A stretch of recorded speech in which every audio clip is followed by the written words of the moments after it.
right? When the college guys come out, they're waiting for them. I mean, Camilla's coming, Caitlin's coming. There's more than just that are coming. What will the league have in store for them when they get there? Look, SVP, reality is coming. Okay. There's levels to this thing, and that's just life. We all went through it. Of course. And you see it on the NBA side, and you're going to see it on this side, where, you look superhuman playing against 18-year-olds, but you're going to come with some grown women that have been playing professional basketball for a long time. Not saying that it's not going to translate, because when you're great at what you do, you're just going to get better. But there is going to be a transition period where you're going to have to give yourself some grace as a rookie. And, it might take a little bit longer for some people. Right on. That's perfect.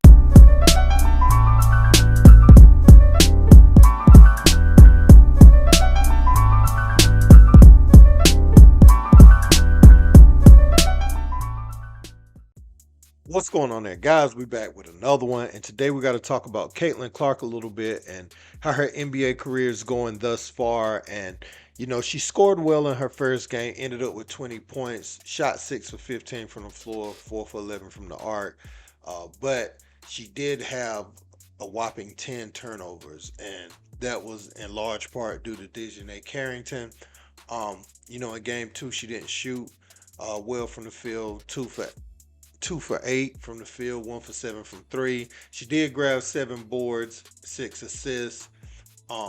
Ended up with 9 points and then had 3 turnovers. So she got those turnovers down that second game and really did other things in the stat sheet, right? It's not like she's going to, or she ended up on a team that is looked to win big. But, they are looking at adding her as the season progresses for the team start to turn into the right direction. And Andraya has had some decent games too early on, with her team, and it's been announced today that they're going to broadcast their first pro matchup on ESPN. So that's going to be big for the women's game. Just those two playing again. Caitlin, she's averaging 14.5, 3.5 boards, 4.5 assists. But she's averaging over 6 turnovers a game right now. So, and I look for that number to come down. It's already coming down, because she was as loose with the ball as you could possibly be that first game. We're going to listen to some of the people that had a lot to say about Caitlin Clark's transition to the pros. I think this is good, though. I mean, I think what Taurasi said was true at the time, right? I didn't take that no kind of way, because there's always a transition when you go up in levels. You can't just go up to the next level and be that guy right away. I remember in the summer league, Mario Chalmers outplayed Derrick Rose. You know what I'm saying? So sometimes when you're going up in level, and then remember what they said about Victor Wembanyama after his first summer league game. And so you take the early returns as what they are, growing pains. Now if this is how she looks the start of next year and the start of her third season, okay, then she might not ever be who they thought she was going to be. But right now, it's a lot to figure out on a bottom team in the WNBA. You see what I'm saying? But we're going to listen to what these ladies had to say about her performance. Let's peep it. Tell me about what motivated you, and in particular, did all the attention that Caitlin Clark has gotten factor into your energy tonight? You always come in excited the first game of the season, but I felt like, my teammates and my coaches put a lot of trust in me. And obviously I came off the bench last year. I started this year. So I just felt like, when my teammates trust me and they put that faith in me, it gives me a lot of confidence. And, they've been in my ear all week and all through training camp. And this is what they expect from me every night, whether it's Caitlin or whether it's whoever we're playing. So, this is the expectation. This is the standard. So this is what took me and my computer away on Tuesday night. I think the Connecticut Sun was just a tough matchup for your debut. It's the stingiest defense in the league. And Dijonai Carrington is an incredible athlete and defender. But just like in that game, first half and second half, Clark was able to make improvements. Now, Second half, if you're honest, Dijonai goes out with cramps. That's when she starts to get loose. Listen, I don't know why people are upset when folks are like, there's a curve. There is a curve. I also think she's going to be fine. I'm sure she doesn't expect to have many more 10 turnover performances, but 20-point performances are probably coming. There's going to be better matchups in terms of teams that want to run and gun and score a whole bunch of points and are not as defensively stout as the Connecticut Sun. So she's going to be fine. She's going to be fine.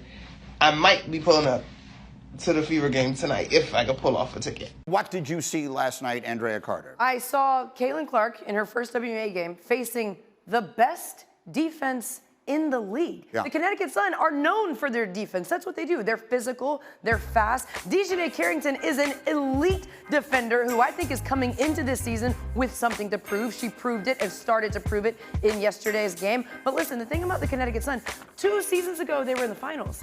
Last season they were in the semis. This is an experienced team. Caitlin's team isn't even an experienced team. Caitlin's not an experienced player, and it showed in the turnovers. There were some passes that Caitlin made that she could get away with at the college level that she has to learn are not going to work at this level. Let's remind everybody, it's like a month since she was playing for Iowa to now playing pro. She has the ball in her hands, and she's going to make mistakes because she's an unselfish player. So this is not surprising considering she's going up against the Connecticut Sun. I played with those ladies. Alyssa Thomas is a bad woman. Dijonai Carrington can guard anyone on the planet in single coverage. So this was the hardest, probably the worst matchup to open the gates with. But we saw her relentlessness. We saw her fortitude to keep going and her learning.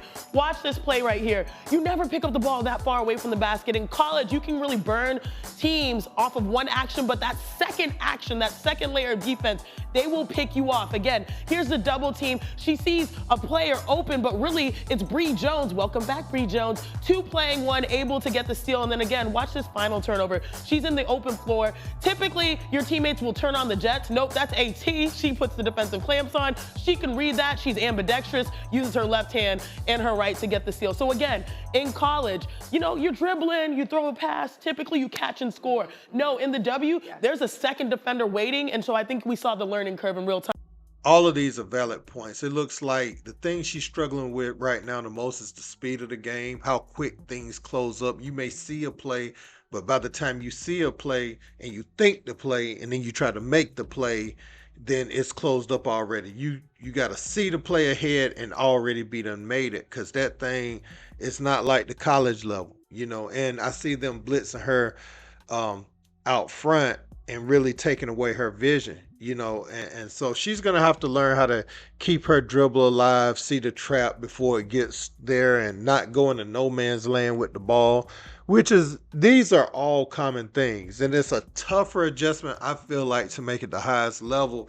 No disrespect to the other rookies, but when you have the ball in your hands and you're going to be running the offense, it's going to be a lot tougher. And let's just face it, Caitlin Clark, if you can become a rival of her, or you could get a face, you know, in you know, that these companies want to partner with by making a name off of playing great against Caitlin Clark, then that's going to be good for your career too. She has a night, you see that plate over there that she's eating off of, it's nice. Let me get some of that.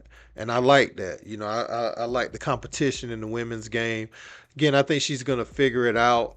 And some of it is she just needs to settle down. I saw her crying to the refs one time, and I know her dad would tell her to shut up, you know, during the game. And you control what's in front of you. The ref done called it. That's going to change now. So she's very passionate, but she's frustrated right now. She's very frustrated, and it's spilling into her play. And she can't allow that to happen. You just got to let the game come to you. Some of these players are better than you right now. It's just the nature of the highest level. I mean, players were better than all the players. When LeBron got in the NBA, it was still several players better than him, you know, the day that he walked in.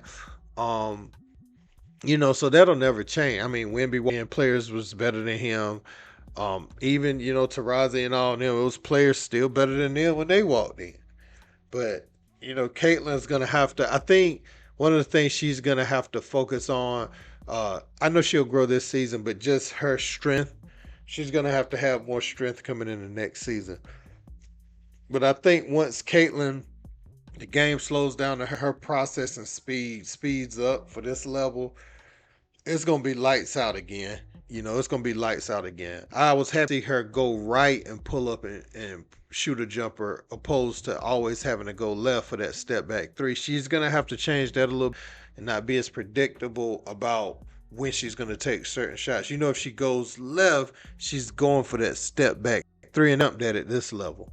So hopefully she's expanding that and using it as another tool, but not the only comfortable way to get a 3-point off, you know. So I like what Caitlin Clark is doing, man. I like what these young ladies are doing. I like what Carrington did her first game. She's arguably the top perimeter defender in the league. So it's good when you get a matchup like that, because when you have to face someone like that, then everything else might seem a little easier as far as one-on-one. And by the time you get her again, the good players, the great players, they're able to take something away from every matchup. So they start to chip away and crack the code a little bit more each game, to where now Carrington can play good defense, but at some point it'll just be about me missing and making shots because I figured her out, not like I'm bottled up in a way. So it's going to be interesting to see how that process goes with Caitlin Clark. You know, you can use the aggression of defenders against them if you're a great player at times. You know, you can use that to pick up fouls on them. You can find different ways to get open, not be so predictable and methodical with some of the things you're doing. I saw some of her passes that she made at Iowa. She's going to have to see like the blitz and also see the next line of defense, because some of those passes were outlet passes to the defense, basically, where how slow they were. The defender was able to jump the pass in stride and already be going down the court. And you can't have those live ball turnovers. You know, if you're gonna turn it over, throw it into the stands. That gives our defense a chance to set up on the other end. But all in all, man, I think people are overreacting to this, but I think the ladies of basketball, they were just being cautious to her. You know, they were just being cautious about anointing her so fast. And I remember Cheryl Swoop said some things too, and people went at her. And at the time, you know, I was thinking Cheryl Swoops was, I didn't like the way that she was saying it. I like the way Taurasi said it better than the way she said it. You know what I'm saying?